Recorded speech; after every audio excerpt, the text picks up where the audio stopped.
धन्यवाद सभापति जी। आगे सर, आगे आगे। आज हम संविधान की गौरवशाली यात्रा पे बात करने के लिए चर्चा कर रहे हैं। कल से ये चर्चा चल रही है सर। मैंने बहुत सारे दोनों पक्ष के और जितने भी हमारे मेंबर हैं सुना सर, उनको बड़े बड़े नेता हैं सर। इसके भाग 1 में लिखा हुआ है India that is Bharat, Hindustan नहीं लिखा हुआ है सर। लेकिन सारे नेता संविधान पे चर्चा कर रहे हैं लेकिन हिंदुस्तान ही कहेंगे, भारत कहने की हिम्मत नहीं जुटा पा रहे हैं। ये बड़ा सवाल है सर कि क्या संविधान के हिसाब से बात रखी जा रही है। मैं धन्यवाद दूंगा फूले साहू बाबा साहब अम्बेडकर को और मेरे नेता मान्यवर साहब श्री काशीराम को। 25 नवंबर 1949 को संविधान को सौंपते हुए डॉक्टर बाबा साहब अम्बेडकर ने कहा था कि 26 जनवरी 1950 को हम विरोधाभास भरे जीवन में प्रवेश करने जा रहे हैं। राजनीतिक जीवन में तो हमारे पास समानता होगी, लेकिन सामाजिक और आर्थिक जीवन में असमानता होगी। क्या ये चुनौती आज 75 साल बाद दूर हुई है?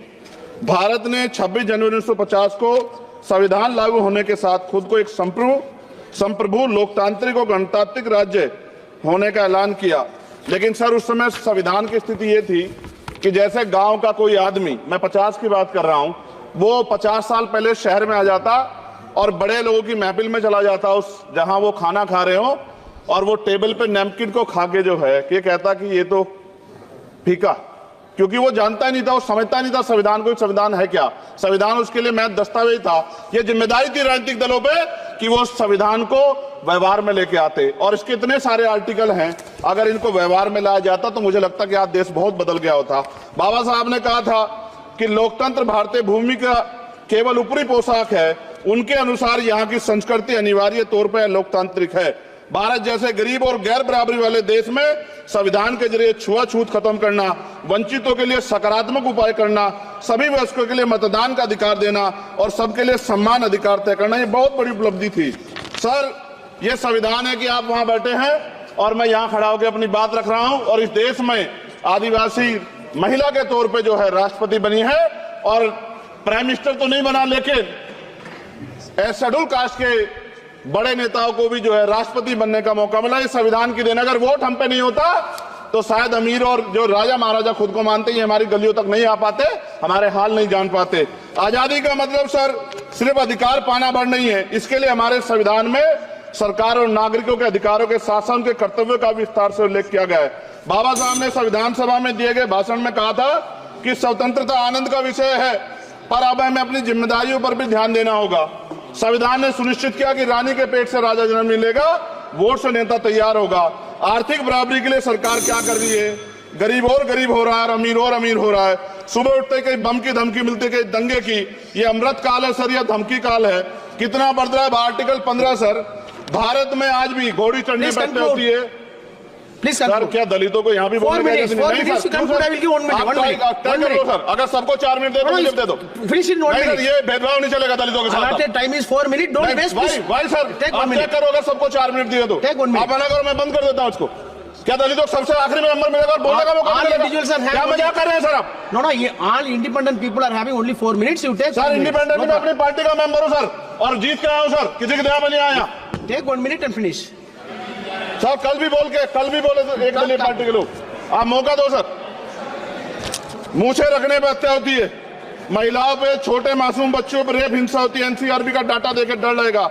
यही 1 किलोमीटर में संविधान को जला गया, और महाराष्ट्र के परभनी में अभी भी संविधान को नष्ट किया गया, उसकी कॉपी को।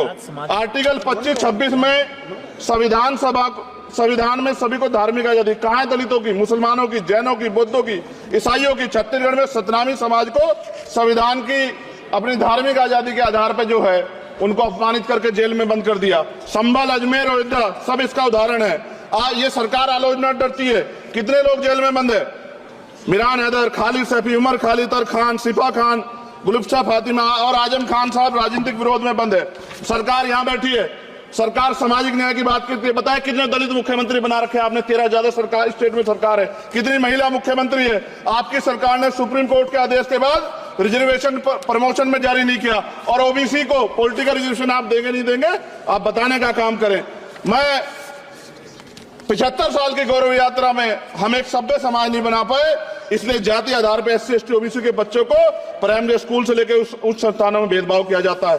सरकार निरंकुश हो गई, कोई बुलडोजर से कार्रवाई करता है। कल मंत्री जी ने कहा हमने राष्ट्रीय पिछड़ा वर्ग आयोग बनाया, 69 शिक्षक भर्ती में उसकी सिफारिशों को नहीं माना। EWS के जरिए आपने संविधान पे आरक्षण के प्रावधान पे हमला किया। 1 मिनट में खत्म कर रहा हूं सर। संविधान सर न्यायपालिका में आर्टिकल 124 ये कहता है सर, ये अधिकार जो है Chandrasekhar ji, please conclude. Sir 1 minute में Please conclude. संविधान में न्यायाधीशों की नियुक्ति का अधिकार राष्ट्रपति के द्वारा होना चाहिए, अभी तक नहीं हो रही है। All India judicial service commission कब बनेगा? क्या चंद परिवार ही सर जज बन सकते हैं?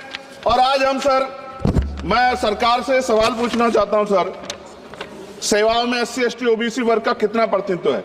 भारत सरकार के मंत्रालयों के अधीन PSU में, बैंकों, बीमा कंपनियों में और स्वच्छता संस्थानों में आउटसोर्स तथा कॉन्ट्रैक्ट में वर्तमान कार्यरत कर्मचारी कुल कितनी संख्या है?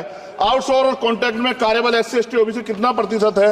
निजी क्षेत्रों में कार्यरत कर्मचारी उनके SC ST OBC की वर्ग लाभ। सर खत्म कर, लास्ट पॉइंट सर मैं फिर स्पष्ट तौर पर कह रहा हूं सर, यहां बैठे SC और OBC के मेंबर से कह रहा हूं सर, उनको सामाजिक जिम्मेदारी का ध्यान भी रखना चाहिए। पार्टी के प्रति वफादारी के साथ साथ अपने वर्गों के प्रति ईमानदारी भी रखनी चाहिए।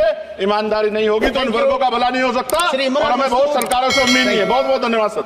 Thank you.